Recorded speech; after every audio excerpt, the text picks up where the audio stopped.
Eto na ang mga Dabber Gazette sa barangay na pasado sa Sunsilk 7-Day Challenge.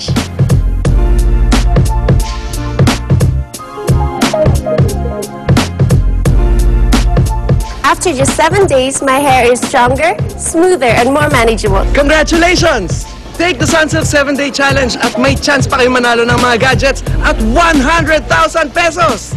Sa Sunsilk, panalo na sa ganda ang buhok mo, panalo ka pa sa papremyo.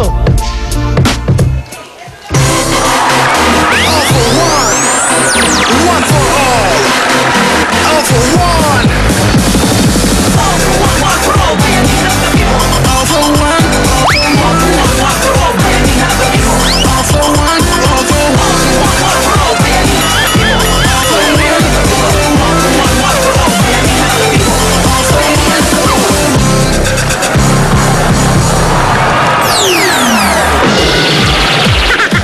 Parang ipis sila.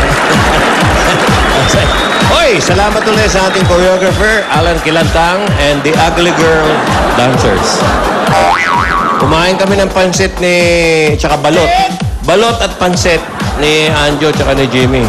Ngayon ko lang natuklasan, magkakombinasyon pala talaga yung ano. Ang balot tsaka pansit? Bakit ka mo? Bakit? Kasi yung pansit binabalot din. Yun nga.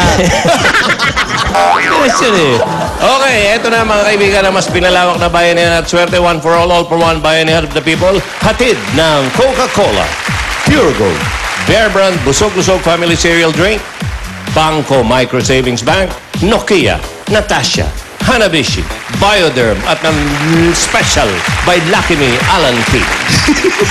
Sa patuloy nating pagbabayanihan, meron na tayong 47 silya. Ang bilis. Maraming salamat sa patuloy niyong pagsuporta, mga Dabber fans. Okay, thank you. Wala kasi si FB. Alam mo. Kasama pa rin natin ang Coca-Cola sa paghahanap ng barangay bayanihan para naman sa buwan ng Marso. Bilang pasasalamat, ngayong 100 years old na ang Coca-Cola. Tingnan natin kung merong happiness sa barangay San Vicente, Santo Tomas, Pampanga.